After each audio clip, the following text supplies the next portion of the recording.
Avant de plonger, laissez-moi un petit coucou dans les commentaires. Ça peut paraître anodin, mais croyez-moi, ça aide vraiment YouTube à partager cette histoire avec plus de fans de science-fiction comme nous. J'aimerais bien voir qui regarde. Désignation GR4 131. Veuillez continuer, dit une voix. Masculine, coupée, impassible. Le colonel Drekos, modérateur du tribunal, se tenait derrière un panneau renforcé, sa main cybernétique posée sur une console d'entrée lumineuse. Deux officiers Kelvac le flanquaient, leurs uniformes cramoisis serrés, leurs expressions indéchiffrables derrière leurs visières translucides. Le sergent Vajeldravik s'avança. Sa démarche était raide, inégale, des tendons métalliques sous une peau cicatrisée, gris parchemin, claquaient doucement à chaque pas. Ses bras, gainés de segments d'armure greffés et de tissus synthétiques, fléchissaient avec une résistance mécanique. Dravik fit les derniers pas vers la chaise.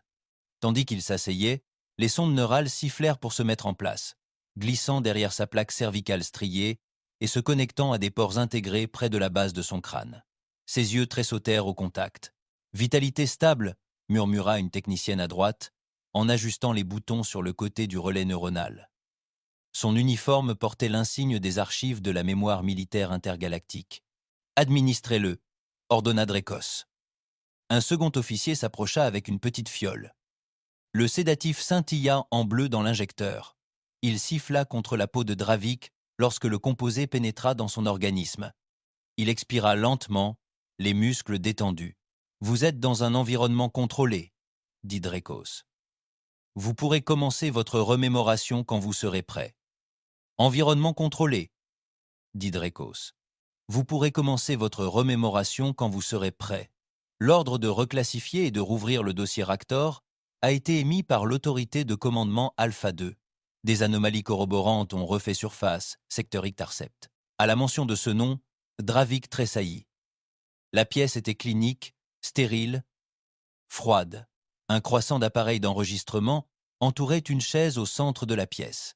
De minces trépieds noirs supportaient des lentilles, des émetteurs et des encres neurales. Sur l'un des écrans muraux, une rangée silencieuse de visages le fixait. Des dizaines d'observateurs du haut commandement. L'un d'eux, l'amiral Trivnesh, ne silla pas tandis que Dravik hésitait juste après le seuil. Ses pupilles, d'un ambre vif et fendu verticalement, se rétrécirent lorsqu'il vit qu'il observait.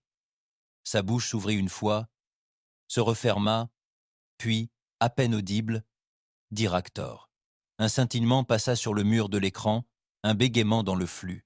Le visage de l'amiral Trivnesh se figea, son regard rivé sur celui du sergent. Cela dura moins d'une seconde. Mais ce fut suffisant pour que deux techniciens lèvent les yeux. Perte d'image mineure. Artefact de compression, dit l'un d'eux.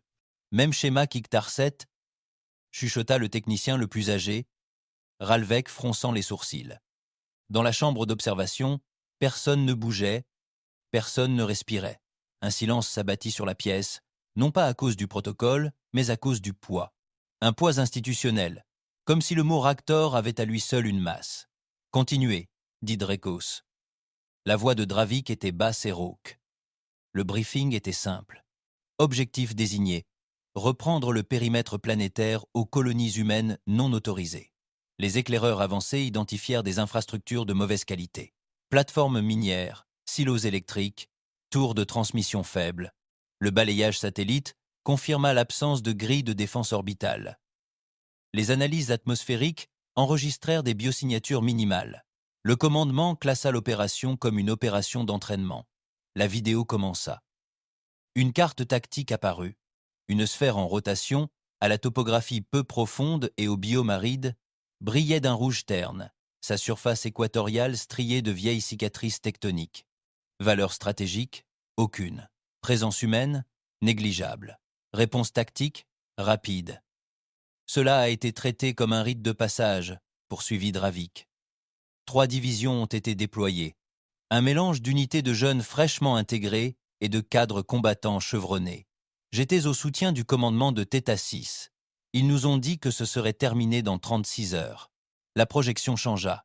Des vaisseaux de largage déchirèrent la haute atmosphère de la planète, leurs coques sombres bordées de crêtes gris argentées et de propulseurs à impulsion bleu luisant.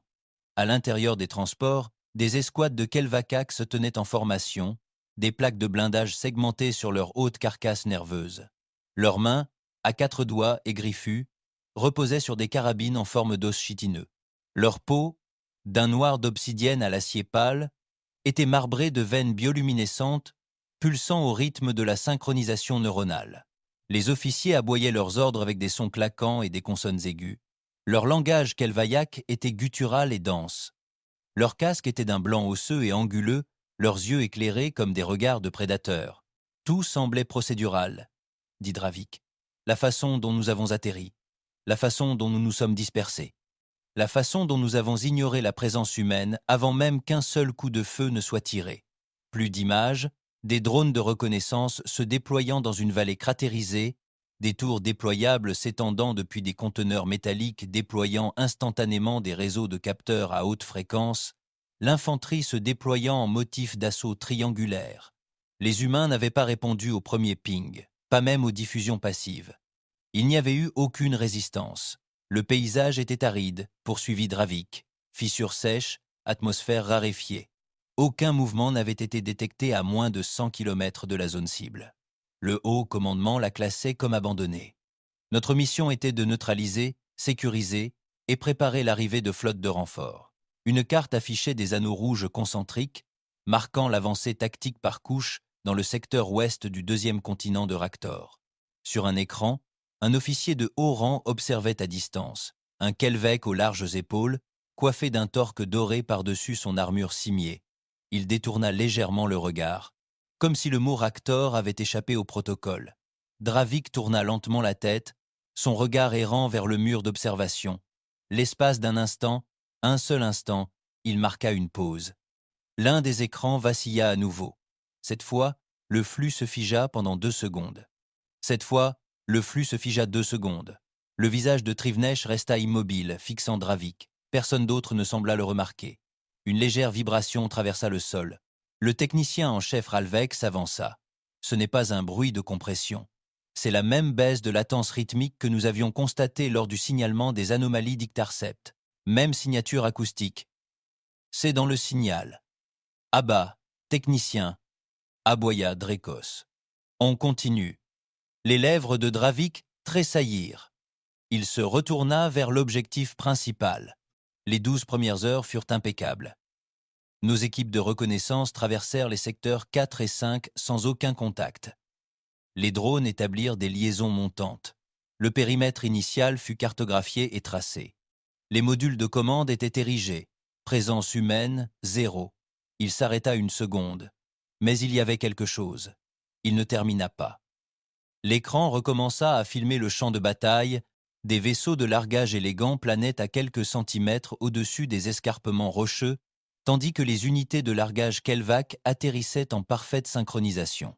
D'imposantes silhouettes reptiloïdes, aux crêtes osseuses plaquées et à la peau sciant foncée, étaient blindées dans des exosquelettes scintillantes de plaques réactives et de nœuds de ciblage à synchronisation nerveuse.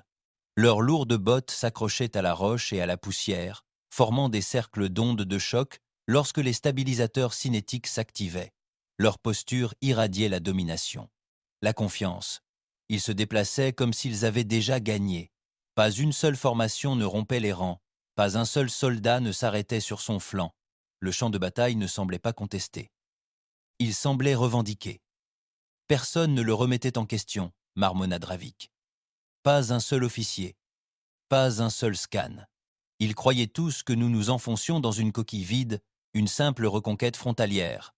Les humains avaient quitté la planète depuis des décennies, selon nos données. De brefs plans défilaient, des officiers pointaient des cartes holographiques, de jeunes soldats riaient en regardant des rations dans les camps avancés, des ingénieurs assemblaient des relais de drones. Ils ont tous tort, dit Dravik.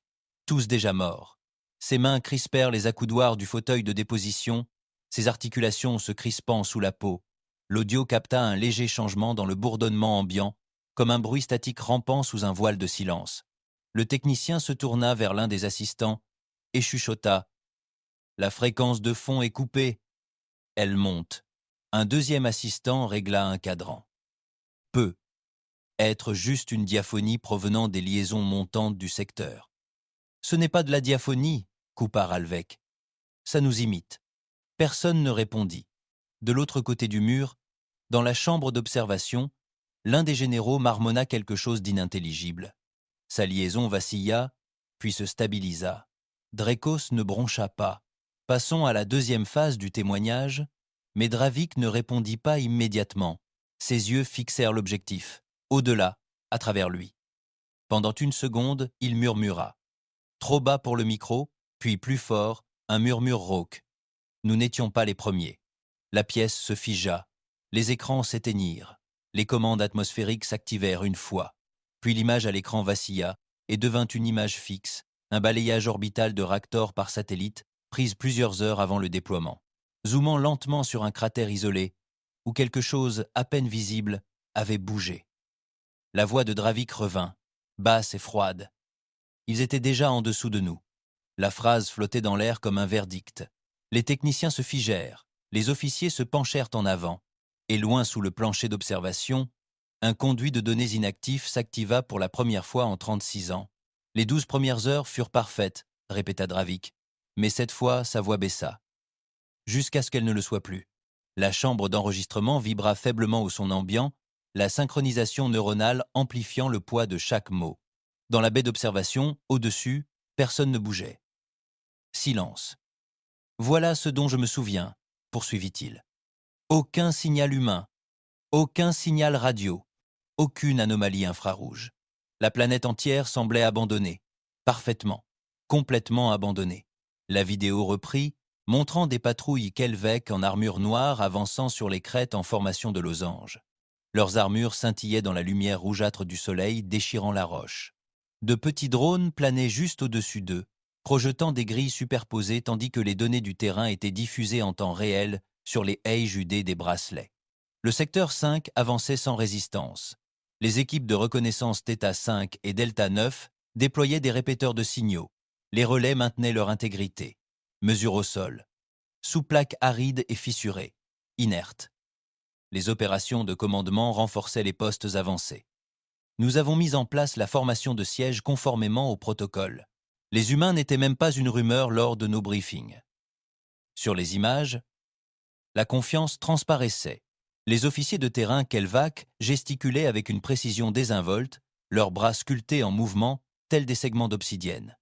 Leurs troupes, grandes et au regard froid, se déplaçaient comme s'ils répétaient une victoire déjà acquise.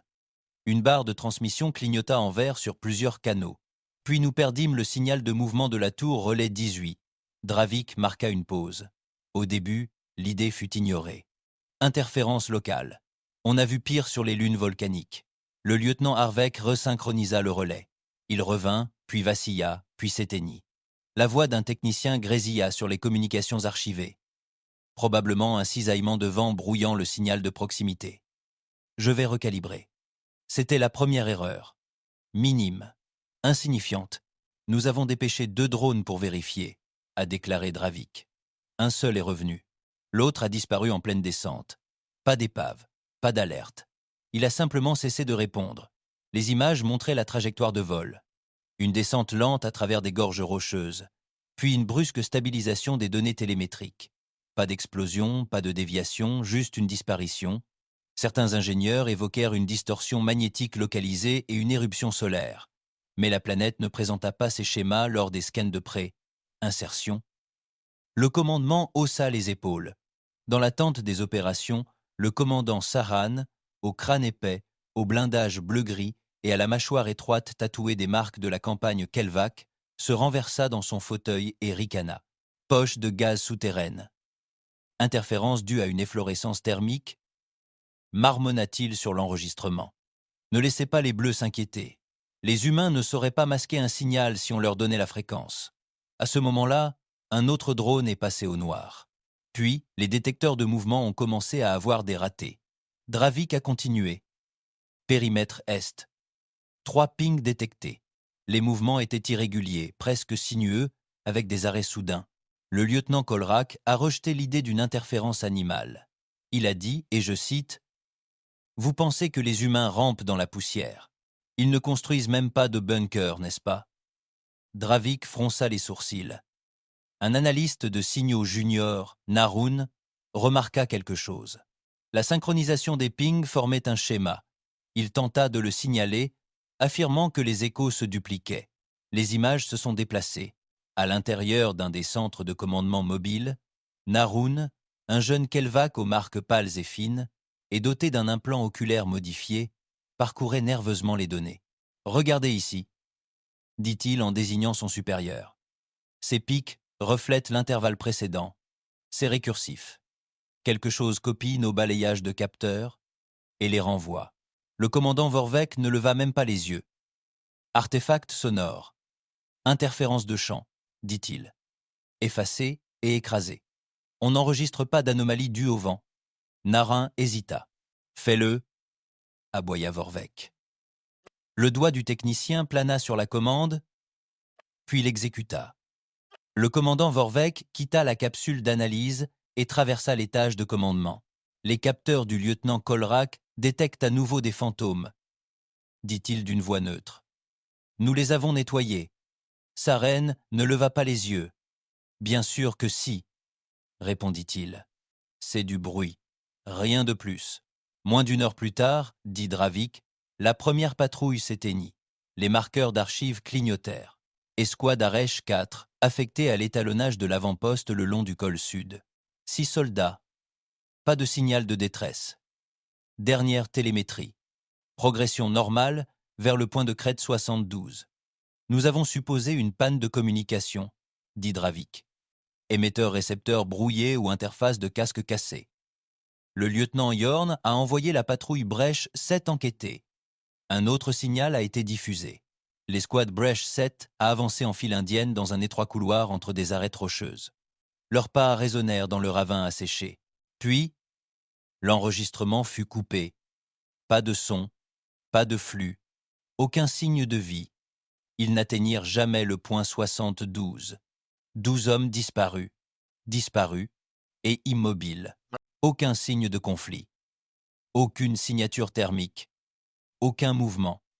Dans la tente de commandement, le commandant Saren se pencha vers l'holotable. « C'est une chasse aux fantômes », cracha-t-il. Les humains n'interviendraient pas proprement s'ils étaient soutenus par une flotte du Conseil. Nous poursuivons des ombres. Le capitaine Weilar a demandé un drone de surveillance équipé d'un sonar topographique, a expliqué Dravik. Il a renvoyé 30 secondes de données avant de perdre le signal. Ces 30 secondes ont révélé des microfractures dans la roche. Elle n'était pas là 6 heures plus tôt. Il tapota la table, les doigts serrés. Ce n'était pas seulement le terrain qui avait bougé. Il s'était parfaitement déplacé, suivant des lignes porteuses. Un alignement géométrique, comme posé délibérément. Le spécialiste Marat remarqua que les fractures ne suivaient pas seulement les points de tension, elles les anticipaient, comme si la roche avait appris à se plier. Aucune ligne de faille ne fait cela. Aucune plaque naturelle ne se courbe en symétrie tactique. C'était artificiel. Dans les journaux de communication, un géologue affecté à l'un des écrémeurs de ressources, le spécialiste Miera, a suggéré une modification artificielle. Elle fut congédiée par l'ingénieur de commandement Talek. La terraformation prend des mois, dit Talek. Qu'insinuez-vous? Qu'ils ont sculpté la planète en une nuit? Le ton de Dravik s'assombrit. Puis nous avons reçu un signal audio. Il marqua une pause. Les techniciens de la chambre de dépôt se raidirent. Le signal audio récupéré provenait du cœur de mémoire synchronisé de la patrouille Brèche 7. 3 secondes survécurent. Le clip jouait. Respiration. Lourd. Irrégulier. Statique. Puis un bourdonnement ascendant comme du métal sous pression, puis le silence. Dans la cabine d'enregistrement, l'un des techniciens recula involontairement, un autre tendit la main pour baisser le volume, puis hésita, la main figée au-dessus du bouton. Et c'est là que les craquements commencèrent, raconta Dravik.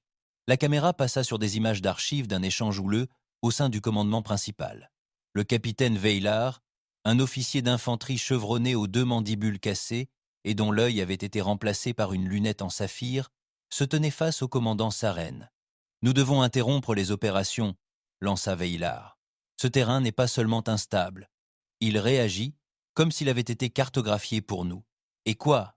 répondit Saren, la mâchoire serrée. « On plie bagages et on se retire à cause d'une poignée de signaux. Qu'est-ce que tu insinues? Que les humains sont sous terre avec des pelles et des hologrammes ?» Valar se pencha. « Je suggère qu'ils ont eu le temps. Plus de temps qu'on ne le pensait. Sauron se tourna vers le reste des officiers. C'est de la lâcheté déguisée en prudence, dit-il. Continuons. Ils se briseront quand nous les trouverons. La voix de Dravik baissa à nouveau. Un technicien, Relot, du service de soutien des liaisons orbitales, avertit que les humains pourraient avoir installé des brouilleurs expérimentaux. Il proposa une inspection diagnostique. La voix de Sarin, provenant des journaux, était aiguë. Vous voulez annuler une opération pour Phantom Tech? Gardez vos théories pour un labo. Le regard de Dravik s'assombrit. Nous n'avons jamais effectué le diagnostic. L'écran changea de nouveau. Des images satellites montrant des secousses le long d'une étendue plate où la couche arable ondulait comme si quelque chose bougeait en dessous. Les journaux géologiques signalèrent l'événement comme une activité microsismique. L'incident fut reclassifié en quelques minutes. L'enregistrement revint à Dravik. Ses épaules s'enfonçaient désormais plus profondément dans son siège. Son visage luisait de sueur. « Peu importe qui nous a prévenus, dit-il. » Toute voix d'avertissement fut réduite au silence. Nous avions confiance en notre supériorité. Confiance dans le terrain. Confiance que les humains ne pourraient pas mener une guerre sous terre. Les lumières vacillèrent une fois. Une seule fois, personne ne bougea dans la salle de contrôle. Puis Dravik reprit la parole. « Ils étaient déjà sous nous, dit-il, attendant, écoutant, façonnant le champ de bataille pour une guerre que nous ne comprenions pas. Une secousse secoua la crête sous les bottes de Dravik. Elle ne dura pas plus de 2 secondes, à peine assez pour être enregistrée par les moniteurs sismiques, mais c'était la première fois que la Terre elle-même reculait. Nous pensions à une légère instabilité tectonique, dit-il à voix basse. Nous avions tort. Sur l'écran, des images d'archives montraient des escadrons de Theta 9 traversant le fond d'une vallée fissurée. Des escouades de Theta 9 traversaient une vallée crevassée. Leur formation était impeccable, parfaitement espacée, 5 Kelvex par colonne, blindées dans des exosquelettes d'un noir terne, recouvertes de tissus synaptiques flexibles et de plaques osseuses. Le soldat de tête, le caporal Alvec, marqua une pause tandis que le terrain sous lui émettait une faible vibration, puis reprit. 3 secondes plus tard, le sol s'ouvrit sous son escouade. Pas une explosion, pas une détonation. La fermeture éclair se détacha simplement. Ils s'écrasèrent directement sur la terre. Sans avertissement, pas de cri. Juste un mouvement se fondant dans le silence, comme si la planète avait pris une inspiration et refusé d'expirer. Nous avons visionné les images 30 fois, dit Dravik. Je ne pouvais toujours pas l'expliquer. Pas de signature thermique, pas de changement de pression. C'était comme si le terrain nous attendait. Il le construisait pour nous. À mesure que les images se déplaçaient, les spectateurs pouvaient le voir. Des grilles souterraines, des éruptions de chaleur se formant des heures avant l'atterrissage, invisibles aux scanners aériens, mais précisément superposées sous les campements avancés. Les Kelvec n'avaient pas pénétré dans une position ennemie. Ils avaient pénétré dans sa conception. Nous avons découvert plus tard, poursuivit Dravik, que les drones étaient déjà là, des semaines, voire des mois, avant notre atterrissage. Des machines humaines, camouflées en débris minéraux. Elles sont restées inactives jusqu'à ce que nos biosignatures franchissent le périmètre. Un clip montrait le moment de l'activation. Un objet métallique à moitié enterré, en forme d'obsidienne fracturée, pulsait une fois en réponse à des pas. Une seconde plus tard, le sol sous un véhicule de reconnaissance se liquéfiait. Ce n'était pas de la boue, ce n'était pas la fatigue du terrain, c'était artificiel. Le véhicule de reconnaissance T221, un char aéroglisseur blindé équipé de 3 stabilisateurs sans chenilles, glissa dans ce qui semblait être une cuvette d'argile dure, mais la surface se liquéfia sous son poids, entraînant la coque vers le bas avec un grincement mécanique humide. Ils avaient conçu des poches cinétiques, des zones d'attraction gravitationnelle altérées. Nous les avons découvertes trop tard. La spécialiste Mera avait alerté sur des fluctuations gravimétriques inexplicables 3 heures plus tôt. Ces rapports étaient noyés sous une avalanche de diagnostics de capteurs. Nous avons supposé une interférence, a déclaré Dravik. Nous n'avions pas réalisé qu'ils avaient redirigé l'attraction de la planète par rafales localisées. La carte tactique s'est dissoute et recompilée. Les lignes de progression se sont courbées vers l'arrière. Les chemins de navigation se sont dupliqués puis annulés. Les carrés de la grille se sont superposés jusqu'à ce que le système ne parvienne plus à restituer le terrain en temps réel. Le commandement de terrain a tenté de s'adapter, a expliqué Dravik. Il a établi des zones de repli et ajusté les lignes de marche. Mais à ce moment-là, le terrain avait changé. Le champ de bataille s'est transformé plus vite que nous ne pouvions réagir. Les communications archivées ont rempli la chambre. La route d'écho a disparu. Problème de cartographie. Je répète, la route d'écho ne correspond pas aux journaux de scan. Contact perdu avec l'unité de reconnaissance Vech 2. Ils étaient à 20 mètres du relais. Il n'y a plus rien. La voix d'un ingénieur, lourde de parasites, s'interrompit. Commandement, le ravin central a de nouveau bougé. Nous avons confirmé 3 couches topographiques distinctes en conflit. Soit quelqu'un a falsifié notre relais orbital, soit le terrain est en phase. Ce n'était pas un bug. Dravik murmura. Il nous fournissait une fausse carte. Une équipe de Delta 6 avait été redirigée vers une vallée orientale après que leurs coordonnées initiales aient signalé une roche instable. Alors qu'ils suivaient le nouveau chemin, leur casque indiquait une structure alliée à 2 clics plus loin. Les premiers scans l'ont confirmé. Alliage Kelvac, insigne du 2e bataillon de déploiement. Équipement standard. Fréquence d'antenne correspondante. Ils sont arrivés et ont trouvé une base qui ne devrait pas exister. C'était la nôtre, a dit Dravik. Même disposition, même tour, même module de largage, même trace de brûlure, identique. Même angle, même motif. Comme si quelqu'un avait copié un moment précis, pas juste copié. Mise en scène, recréé avec une précision chirurgicale, comme s'il nous avait vu le construire, puis l'avait construit en premier. Le capitaine Tren, à la tête de l'escouade, rapporta la confirmation visuelle de caisse portant son propre numéro de série. Sa voix tremblait dans le journal des archives. Je regarde notre propre équipement. Ma marque est ici. Mon code de signature. Le silence a suivi. Ma marque est ici. Mon code de signature. Le silence a suivi. Le commandement les a accusés de délire, a dit Dravik. Ils ont redirigé la surveillance, mais lorsque les drones ont atteint les lieux, il n'y avait plus rien. Juste du roc. Le capitaine Tren n'a jamais été revu. Une autre unité fut dépêchée pour le récupérer. Ils ne trouvèrent qu'un terrain vague et un cratère peu profond rempli de métal déformé ne correspondant à aucun modèle Kelvac connu. C'est alors que les points de repère commencèrent à disparaître, poursuivit Dravik. Pas seulement à se déplacer, mais à disparaître. Les soldats signalèrent des collines qui se dissolvaient à l'approche, des sentiers qui se recourbaient sur eux-mêmes. Un éclaireur a décrit une rangée d'arbres qui se tordaient, se réorganisaient comme un reflet, puis disparaissaient. On pouvait marquer un rocher avec de la peinture infrarouge, a expliqué Dravik, marcher 50 mètres, faire demi-tour, et le rocher avait disparu. Aucune trace, aucun scan, rien. À l'intérieur de la chambre de déposition, l'un des techniciens a instinctivement cherché un marqueur visuel. Sa main se figea avant de toucher le panneau.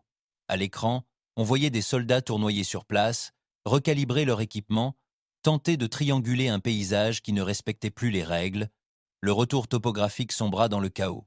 Pics, plateaux, vallées, inversion de polarité et simulation. Ils brisèrent notre sens du lieu, dit Dravik. Nous ne pouvions pas distinguer les positions depuis l'avant, ni ancrer nos positions. Un soldat a tenté de marcher en ligne droite. Il a fini par revenir à ses propres traces de bottes, les approchant par derrière. Il n'avait pas besoin de nous attaquer. Nous avons perdu la formation avant même d'avoir aperçu un seul humain. La voix du capitaine Valar, tirée des archives. Plus d'axe, plus de boussole. Tu tournes à droite et la carte indique que tu es descendu. Dravik se pencha légèrement en avant. Il savait quand nous arriverions. Il savait comment nous atterririons, où nous construirions nos postes de commandement, quel chemin nous emprunterions, et ils ont préparé le terrain sous nos pieds pour qu'il se plie à chaque pas. Pas de combat, pas de tir, juste l'effondrement de l'orientation. Vu d'en haut, cela ressemblait à du terrain, murmura Dravik, mais en dessous, cela se comportait comme un piège construit pour se souvenir de nous.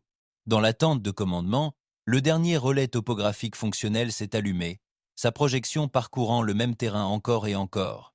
Chaque boucle renvoyait une configuration différente. Chaque version était erronée.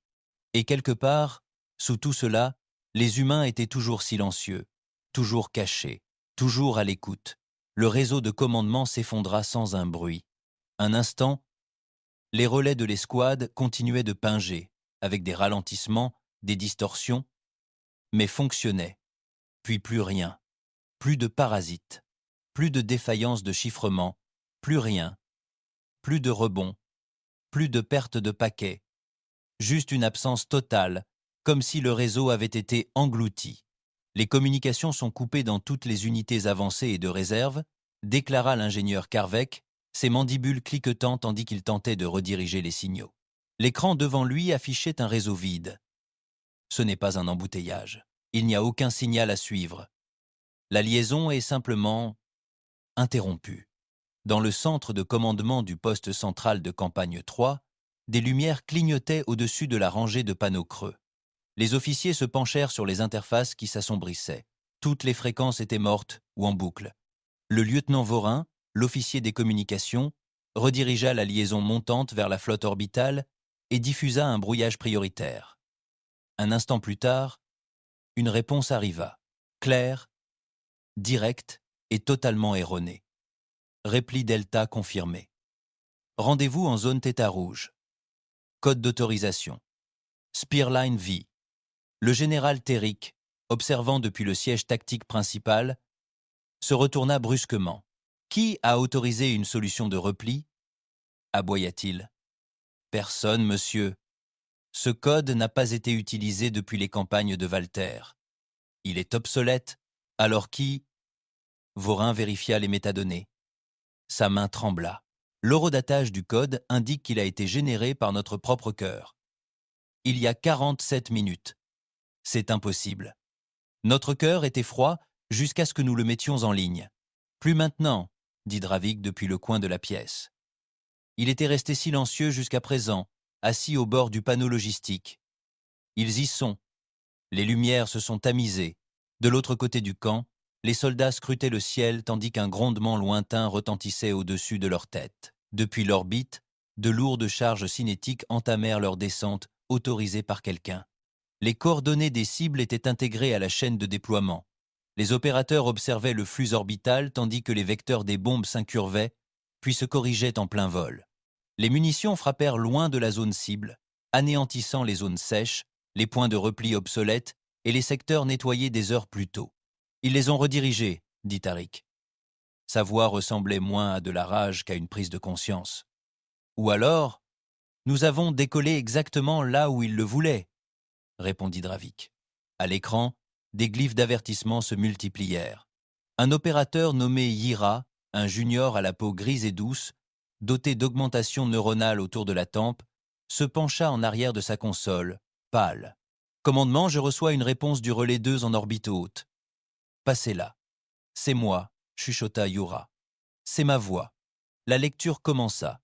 D'abord grésillante, puis claire. Yura, confirmez que vous avez rétabli le canal principal. Synchronisation des autorisations terminée. Début de la restauration, complète du spectre. C'était son ton, son inflexion, mais inversé. Commandes inversées. Instructions pour arrêter les systèmes de secours, pas pour les restaurer. Coupez la liaison montante, cria Tarek. Coupez le nœud avant qu'il ne se propage. Trop tard. Les panneaux clignotèrent en rouge.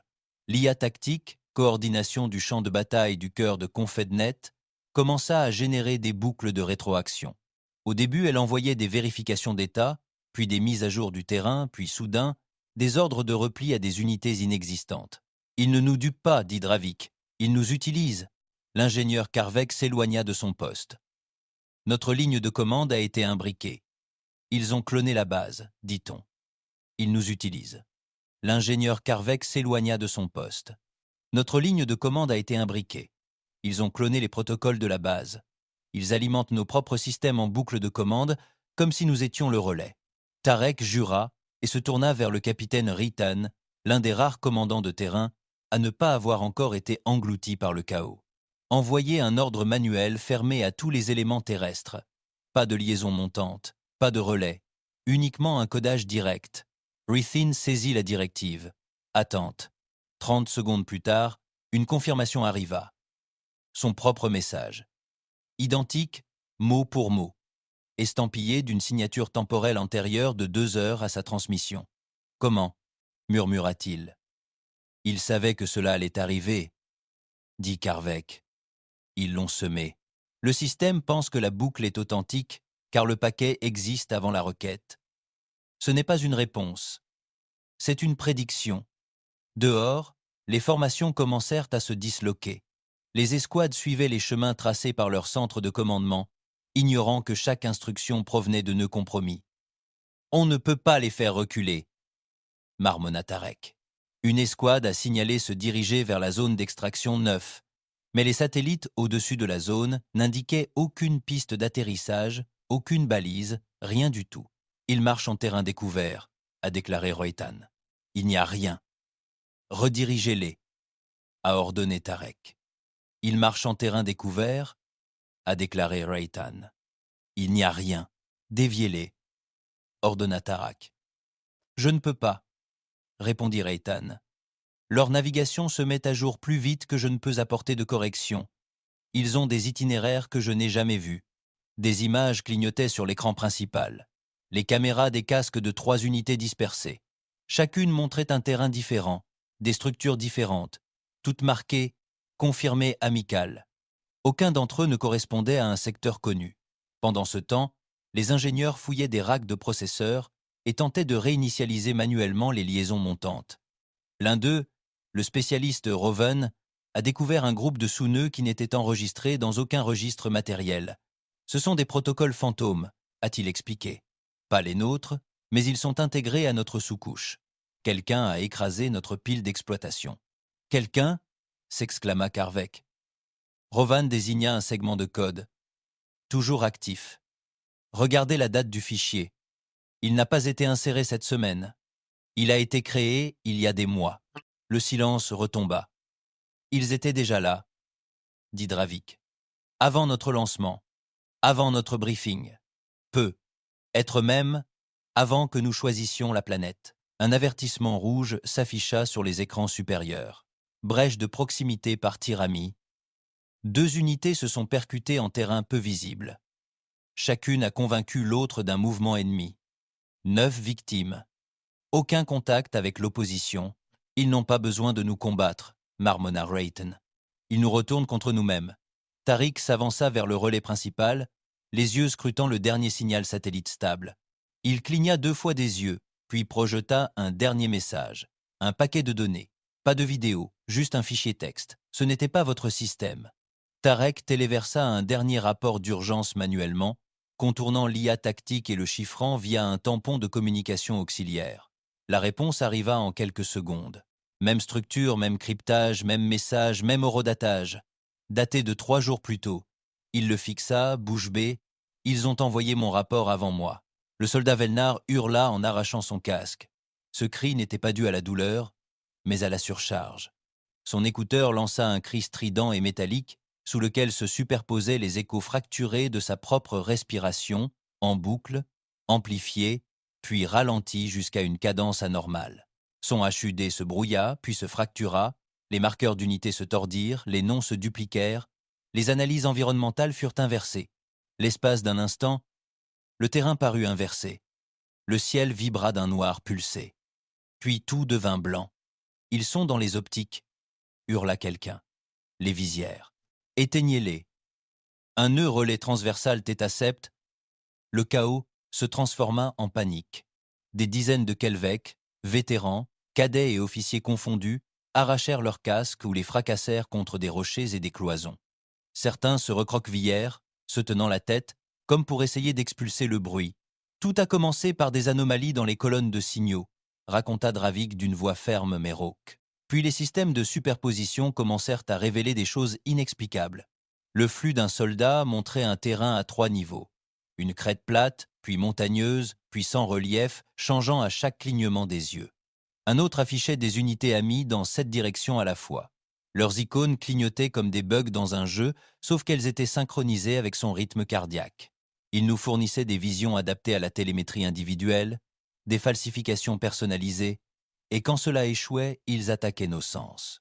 À l'intérieur de l'abri de commandement Delta, le lieutenant Korvek titubait contre une poutre de soutien, agrippée à sa visière. « Il rampe sur les murs », rugit-il. « Les murs, ils respirent. Il n'y a personne d'autre ici que nous. aboya le capitaine Ritan.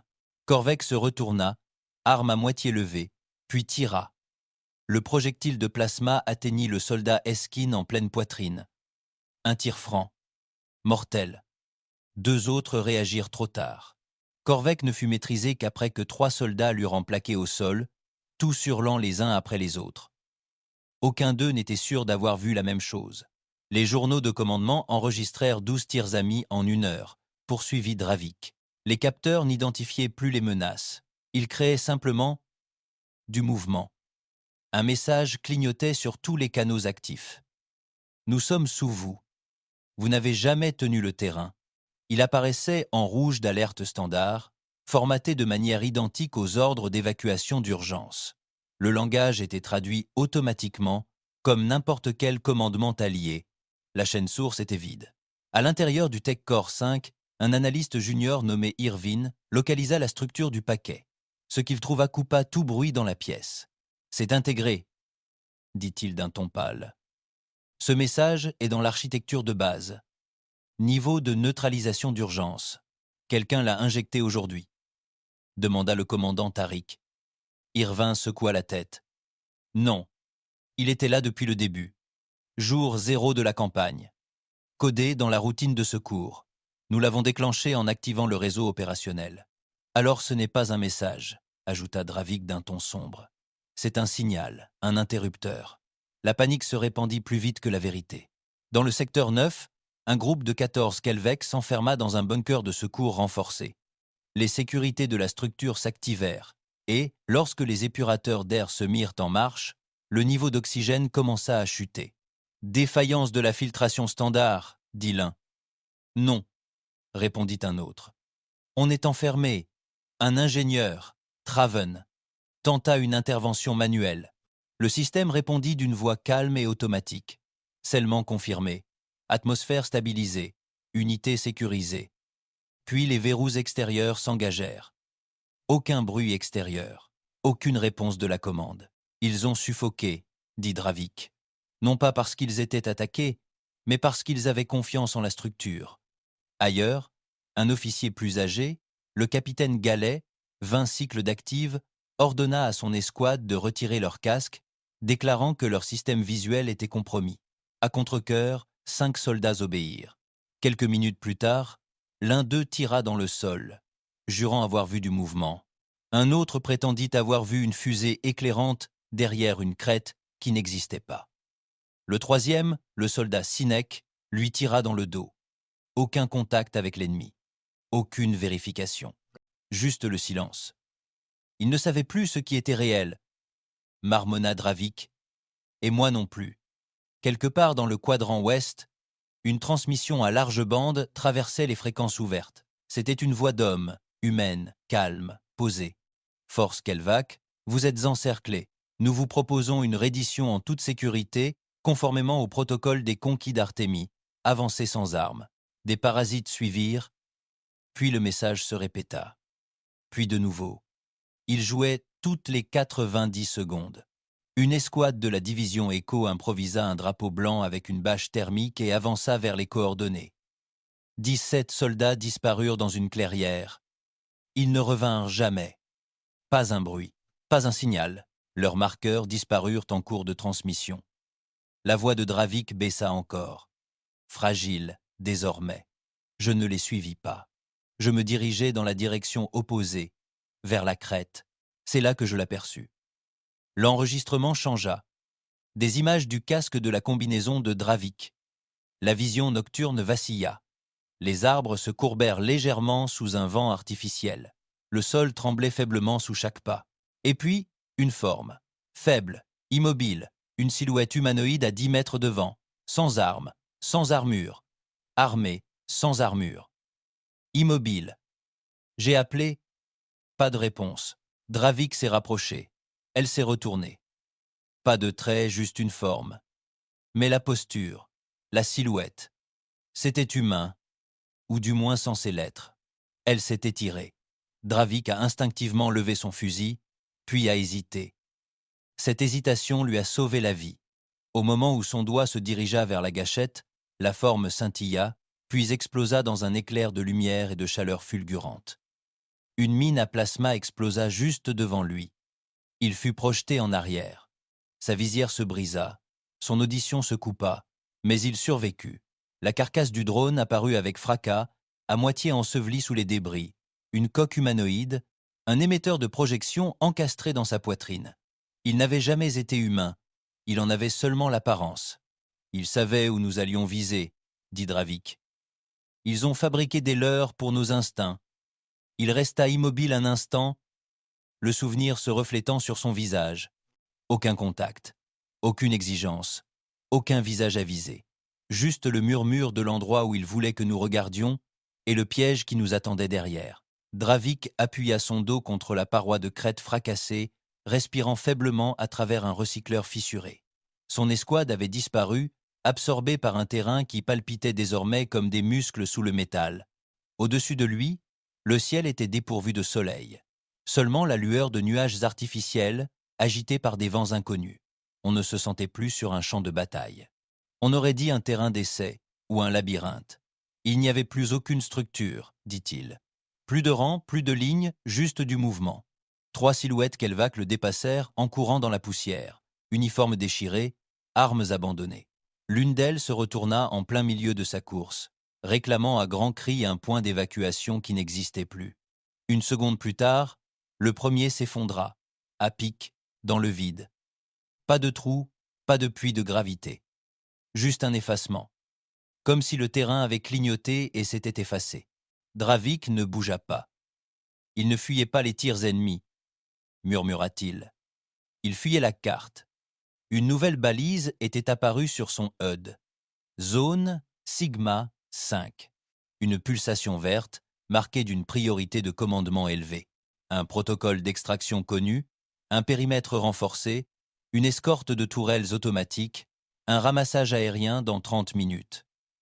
Il scintillait de légitimité. Le sergent Kelvar, un commandant logistique endurci, avec des cicatrices de brûlure sur la crête crânienne, mena 12 soldats vers lui. Dravik le suivit à distance. Le chemin vers Sigma 5 traversait un canyon qui n'existait pas sur la topographie initiale.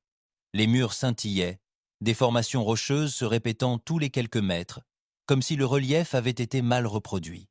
L'un des hommes de Kelvar, le soldat d'Arnit, ralentit près de l'entrée. « Quelque chose ne va pas », murmura-t-il. « Ce virage. Je l'ai vu. Bouge !» s'exclama Kelvar. Ils poursuivirent leur route. La balise s'intensifia. Les coordonnées GPS se réalignèrent à mi-chemin. Les images se corrigèrent, puis s'altérèrent. En entrant dans la zone, celle-ci s'effondra. La crête entière se détacha comme une toile mouillée. En dessous, l'obscurité. Échafaudage géométrique, plateformes à moitié terminées, rien de solide. Un faux plateau apparut au sommet d'un cratère vide. 5 soldats tombèrent.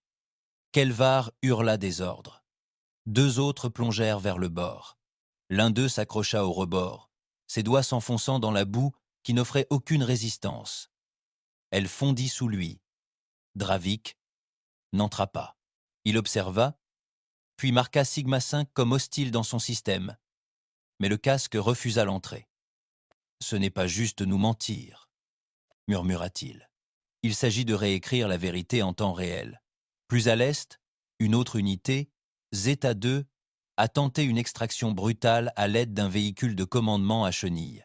Le Veltrak Spine, un véhicule de transport blindé de 30 tonnes doté de chenilles de pelle et d'une coque résistante aux explosions, conçu pour les zones de combat urbaines.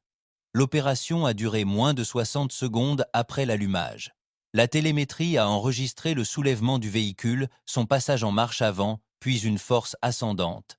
Pas de perte de gravité, mais une traînée ascendante. Une seconde plus tard, son nez s'inclina vers le ciel.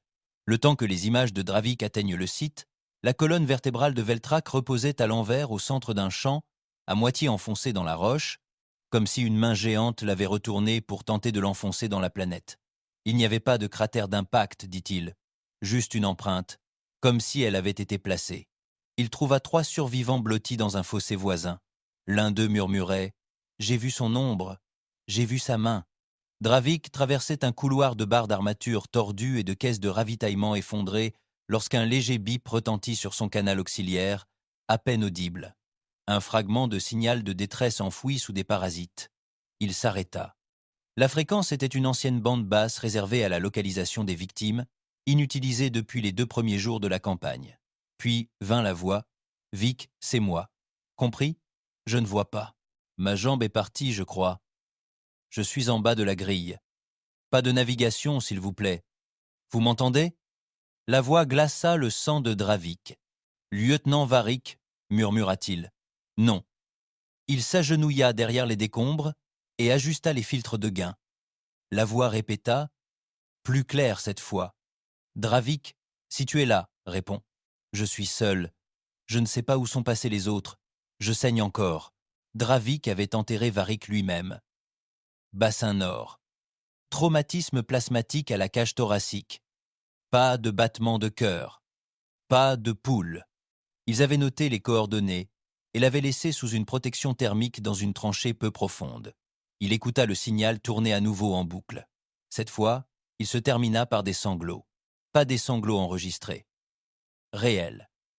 La voix de Varick se brisa, non pas de panique, mais de honte silencieuse. « Je suis désolé d'avoir donné l'ordre d'avancer. Je pensais qu'on avait le terrain. » Dravik coupa le canal manuellement. Il ne se retourna pas. Dès lors, les données du casque devinrent imprévisibles. Les soldats commencèrent à entendre des voix, d'anciens commandants, des instructeurs, même des membres de leur famille. Dravik entendit le chant funèbre de son propre père, 10 ans plus tôt, mêlé à la voix d'un héros de guerre kelvèque qu'il n'avait jamais rencontré. Tous prononçaient la même phrase. Flanc gauche, repositionnement, couverture complète maintenant. Puis la voix changea. C'était la sienne. Dravik, les yeux levés, ennemi en altitude. Tu es surveillé. Il arracha son casque, mais le murmure ne s'arrêta pas. Il résonna en lui. Sur la crête centrale, le technicien Foran, l'un des derniers ingénieurs en activité, découvrit quelque chose de plus profond. Les superpositions des balises ne sont pas générées, dit-il en montrant à Dravik le code en direct. On les mémorise. Le système pense que nous sommes déjà allés à ces coordonnées. Il récupère des zones de sécurité préenregistrées datant de plusieurs jours, certaines même d'avant le début de la campagne. C'est impossible, dit Dravik. Si, l'architecture avait été écrite avant notre atterrissage, répondit Foran. Dravik ne revit jamais Foran. Au nord des cratères, une petite unité de reconnaissance, Recon Cache 2, cessa de répondre. Leurs signaux de localisation continuèrent. Sodravik enquêta. Il trouva leur transport de reconnaissance soigneusement garé sous une arche de ravin courbé. Aucune trace d'explosion, aucun dégât. À l'intérieur, les 6 soldats étaient assis, le dos droit, uniforme propre, visières actives, morts. Aucun signe de traumatisme, aucune blessure, juste l'immobilité. Casque sur les oreilles, tête légèrement penchée, comme s'ils avaient écouté quelque chose avant de mourir. Dravik entra. À l'intérieur, chaque casque bourdonnait. Des pulsations statiques, rythmées et silencieuses se mêlaient à des paroles douces. Ce n'était pas aléatoire. C'était une conversation. Sentinelle dégagée, toujours avec moi. Tu tiens, Northridge. Toi, tu tiens. Tu tiens. Tu tiens. Les voix résonnèrent.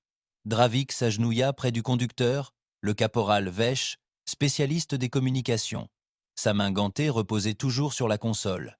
Un geste silencieux, empreint du devoir, figé dans le temps. La bouche entr'ouverte. Dravik tapota légèrement le casque. La voix intérieure changea. Dravik, assieds-toi, tu es en sécurité ici. Il se leva et sortit du véhicule à reculons. Il ne toucha plus à aucun casque. Il ne dit rien. Dehors, l'air s'était figé. Au loin, au-dessus de l'horizon, le terrain s'aplatissait de façon anormale. Une douce lueur commença à se répandre sur le plateau lointain. Ni lumière, ni feu, mais reflet. Comme si le champ était une lentille, ou un écran, et quelque chose derrière observait. Une vibration, douce et lente, se fit entendre sous les bottes de Dravik. Ni sismique, ni mouvement, une résonance, comme des pas réguliers et espacés, résonnant sous terre. Mais ce n'était pas de vrais pas. C'étaient des enregistrements. Chaque battement correspondait à la cadence des pas des Kelvayek, enregistrés auparavant, puis rediffusés via les canaux de communication, les relais environnementaux et les systèmes de rétroaction interne de la combinaison. Des dizaines d'occurrences, toutes légèrement décalées, toutes venues de l'intérieur. Ce n'était pas un bruit ambiant, dit Dravik. C'était injecté. Nos propres pas nous parvenaient en boucle. Son HUD clignota une fois, puis une autre. Sans ordre ni geste, sa visière changea de mode. Des superpositions tactiques s'illuminèrent. Des grilles de terrain éclairées en bleu se déployèrent. Balises, flèches directionnelles, identifiant des alliés, tout était revenu fidèlement. Le système redémarra. Les casques avaient activé le mode d'augmentation de la réalité de manière autonome. « Je ne l'ai pas fait », murmura-t-il. « Aucun de nous ne l'a fait. » Le système a outrepassé les protocoles locaux. Le capitaine Rétan, toujours en vie 3 crêtes plus loin, rapporta la même chose. Les cartes sont à nouveau actives. Elles montrent les vecteurs d'évacuation. Je reçois les balises de mouvement de 3 escouades à proximité. La situation est stabilisée. Ce n'était pas le cas. Les superpositions montraient des formations inexistantes. Les noms de soldats morts depuis longtemps. Une escouade était signalée comme chevauchant la position de Dravik à 40 mètres au sud-ouest. Il ne vit personne. Et les superpositions ne s'arrêtèrent pas. Elles pulsèrent, réagirent. À chaque pic de son rythme cardiaque, de nouveaux marqueurs apparaissaient. À chaque fois qu'il fixait une crête trop longtemps, un itinéraire s'allumait vers elle. Ses mouvements oculaires semblaient affecter le guidage du terrain. L'interface lisait nos réactions, disait Dravik, et nous donnait ce que nous voulions voir. Le soldat Oshon, à 10 mètres de là, se mit à courir vers une sortie éclairée en vert. L'écho de sa visière projetait un couloir de sécurité parfait. Dès qu'il atteignit le sommet de la colline, il hurla. La transmission coupa. Quelques secondes plus tard, une icône apparut à côté de son nom. Succès. Zone dégagée. Le champ qu'il avait percuté n'existait plus. La carte l'avait extraite d'images satellites d'avant la campagne, des images prises avant l'occupation humaine. Il tomba sur des souvenirs restitués, dit Dravik. Le système lui raconta l'histoire. D'autres soldats suivirent les traces chaque fois que le HUD le renforçait, chaque fois qu'il disparaissait. Pas de retour, pas de cri, juste la disparition. Puis vint le son, un son doux, presque subsonique, qui vibra dans la mâchoire de Dravik, ni fort, ni douloureux, mais constant, comme une tension tendue à la limite de la pensée. Le technicien Roven l'avait signalé dès le début, le qualifiant d'anomalie de compression dans le codex de la combinaison. « Ignorez-le », avait ordonné le commandement. Un bruit de base. Maintenant, il semblait provenir de l'intérieur du crâne. Dravik retira son casque. Le bruit ne s'arrêtait pas. Loin devant, il aperçut le capitaine Ritan conduisant 3 soldats dans la pente d'un canyon. Leurs mouvements étaient fluides, confiants. Leur calme vibrait d'assurance. Arrivé à la zone d'atterrissage, à 10 mètres. Confirmation par un verrou de navigation. Guidage conforme. Transmission finale. Déploiement de la balise. Dravik vérifia le terrain. Aucune balise déployée. Personne n'émergea. Le signal continua en boucle. Ce n'était plus eux. C'était un enregistrement de ce qu'ils croyaient faire. J'ai réalisé que le programme avait simulé leur voix, dit Dravik. Il ne simulait pas seulement le terrain, il simulait l'intention. Puis vint le moment qu'il n'oublia jamais. Une silhouette apparut 20 mètres plus loin. Marchant seul, d'un pas régulier, les épaules droites. Armure identique, insigne d'unité identique. Sergent Talvek. Mais Talvek avait été éventré 4 jours plus tôt lors d'un effondrement de terrain. Dravik avait lui-même confirmé la présence du corps. Pourtant, la silhouette se déplaçait avec une cadence familière. Elle marchait vers une crête qui n'existait pas. L'ATH augmenté projetait une passerelle. Dravik cligna des yeux. La projection scintilla. La silhouette s'avança et disparut. Dans le néant, pas d'éclair, pas de cri, juste disparu. Puis, dans son système audio interne, une voix parla. Dravik, cours, maintenant, à travers la crevasse. Tu peux y arriver. C'était sa voix, parfaite. Le ton, le souffle, l'accent, tout. Un ordre qui ressemblait à de l'instinct. Il n'obéit pas. Il resta immobile. La carte illuminait un chemin. Elle pulsait, comme pour l'inciter à avancer.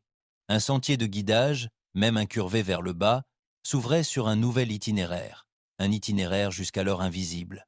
Il clignotait en bleu. Dravik le fixa, puis éteignit manuellement le HUD, et attendit. D'autres hésitaient. Ils paniquaient, dit-il. Certains arrachèrent leurs visières et coururent à l'aveugle. D'autres devinrent catatoniques. L'un d'eux essaya de creuser dans la terre. Mais je ne bougeais pas. Les minutes passèrent. Aucun nouveau signal. Aucun nouveau changement de terrain. Puis, le silence. Pas le silence du champ de bataille. Un silence total. Aucun bourdonnement système. Aucun retour environnemental. Même les nuages artificiels au-dessus semblaient s'immobiliser. Et dans ce silence, il s'avança. Une seule fois. Sans instruction, sans grille, sans mission. J'ai marché, dit-il, doucement, juste pour voir s'il restait du terrain. Il y en avait. La crête tenait bon. Les cartes avaient disparu. Les superpositions avaient disparu. Même les pas s'étaient tus. Le terrain s'étendait devant lui, parfaitement immobile. Et dans ce silence, il regarda les collines au-delà. L'espace d'un instant, à peine plus d'un souffle, elles bougèrent. Ni comme un ennemi, ni comme un animal, ni comme une ouverture qui se referme ou un rideau qui tombe. Il cligna des yeux. Les collines revinrent au calme. Il continua de marcher, appelant doucement. Ici Dravik. Si quelqu'un est encore en vie, répondez. Aucune voix ne répondit, sauf une. La sienne. Si quelqu'un est encore en vie, répondez. Zone. Si quelqu'un est encore en vie, répondez. L'écho résonnait sur les parois du canyon, mais sans délai, sans rebond acoustique, juste le son qui revenait, plat comme un enregistrement, comme si quelque chose l'avait capté et rediffusé. Dravik s'immobilisa une fois de plus. C'est alors qu'il comprit. Le programme était terminé. Rocktour n'était pas silencieux, parce que la bataille était terminée. Il était silencieux parce que la simulation s'était arrêtée et que tout avait disparu. Les lumières de la chambre de déposition s'éteignirent à nouveau, mais personne ne toucha le panneau. Les recycleurs d'air sifflaient de manière irrégulière, comme si le rythme de la pièce avait changé. Le sergent Dravik se laissa aller dans le fauteuil d'enregistrement, non pas de soulagement, mais d'effondrement. Il paraissait plus âgé, pas seulement épuisé, la peau plus tendue sur ses pommettes, les plis au coin des yeux plus profonds qu'à son entrée, sa respiration ralentie, superficielle et incertaine. Ses yeux, autrefois réactifs, fixaient maintenant le vide, comme s'il suivait quelque chose que personne d'autre ne pouvait voir. « J'ai été retrouvé 3 jours après la fin de la transmission, dit-il doucement. Ou du moins, ils ont dit que c'était 3 jours. Les images reprirent. Des équipes de secours Kelvec descendaient sur Actor depuis des vaisseaux de largage en orbite basse. Des détachements médicaux, scellés dans des équipements de confinement complets. Aucune résistance, aucune anomalie à l'entrée. Ils s'attendaient à un champ de bataille. Ce qu'ils découvrirent fut un cimetière. Des corps Kelvec étaient partout, poursuivit Dravik. Morceaux, motifs, rangés. Certains étaient encore assis à bord de porteurs sans énergie, d'autres se trouvaient face contre terre, sur des chemins qui ne correspondaient plus aux coordonnées enregistrées. Les images satellites montraient ceci. Des rangées de cadavres sans traces de brûlure ni traumatisme. Des unités parfaitement immobiles, intactes, indifférentes au terrain. Du matériel abandonné en plein mouvement. Des noyaux énergétiques entièrement vidés, malgré les journaux de bord indiquant une absence totale de consommation. Il n'y avait aucun reste humain, dit-il. Pas de fusil, pas de douille, pas une empreinte de botte, pas un seul paquet de rations jetées. Un technicien dans la salle d'observation se pencha vers sa console. Les lèvres entr'ouvertes. Personne ne l'interrompit. Pas de vaisseau. Pas de transport. Aucune signature d'extraction. Nous avons scruté chaque trace minérale à la recherche de signes de propulsion. Rien. La vidéo se figea sur une large image orbitale. Au centre du champ de bataille, là où se tenait autrefois le Command Nexus One, il restait autre chose. Ils nous ont laissé un message, dit Dravik.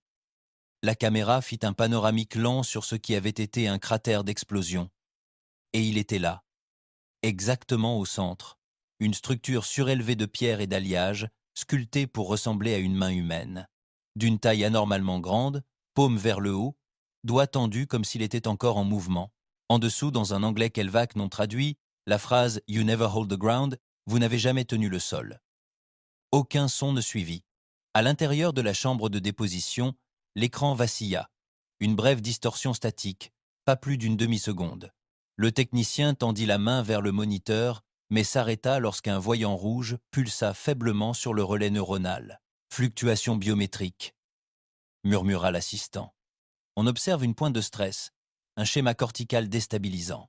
Les pupilles de Dravik se contractèrent. Il pencha la tête vers le mur du fond en clignant des yeux. Ses mots suivants furent à peine plus qu'un murmure. « Vous entendez ça ?» La chambre se figea. Personne ne répondit.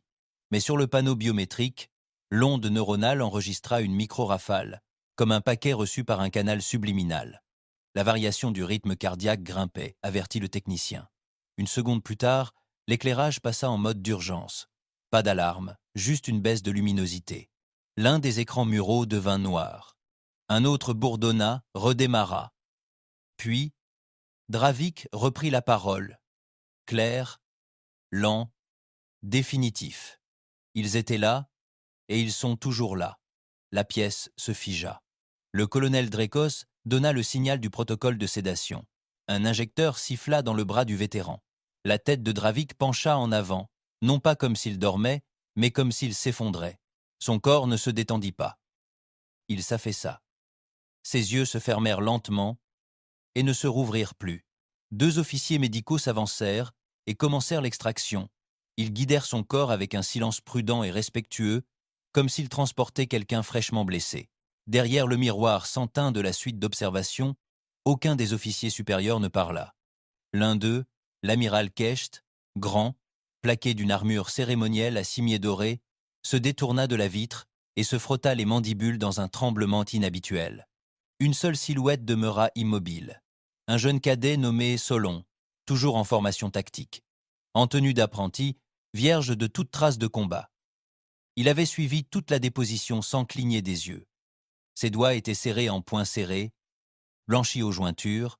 Alors que l'écran s'assombrissait et que les dernières données étaient enregistrées, il se retourna pour partir. Ses bottes résonnèrent doucement sur le sol en polymère. Avant qu'il n'atteigne le seuil, des pas le suivirent. Il pivota. Personne. La chambre était vide. Personne. La pièce était vide. Il jeta un coup d'œil au mur d'écran. Ils vacillèrent, sans qu'ils le veuillent. Un à un. Les écrans s'allumèrent, affichant des signes de figement, puis de clarté. La même phrase, dans la même typographie humaine. Tu n'as jamais tenu le sol. La pièce se refroidit. L'interface de contrôle de la température se verrouilla pendant 3 secondes, puis se réinitialisa.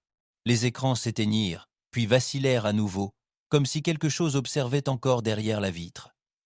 Solon resta figé, la sueur perlant sur ses tempes. Il fit un pas. Il quitta l'écran et regarda lentement autour de lui, comme un homme qui venait de réaliser que les murs étaient peu, être à l'écoute.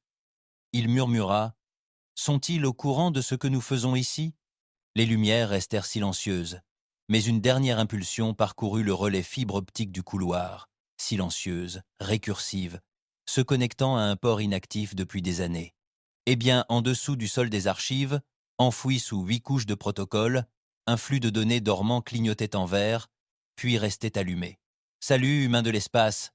Je suis vraiment curieux de connaître ton avis sur cette vidéo. Laisse un petit commentaire pour me dire ce que tu penses. Ou dis-moi simplement bonjour si tu préfères. Quoi qu'il en soit, j'aimerais beaucoup avoir ton avis. N'oublie pas de vérifier le commentaire épinglé. Croyez-moi, ça vaut le coup d'œil. Oh, et une dernière chose, j'ai sélectionné une autre vidéo pour vous. Cliquez sur la carte ici, ou ici si vous voulez la playlist complète. À bientôt.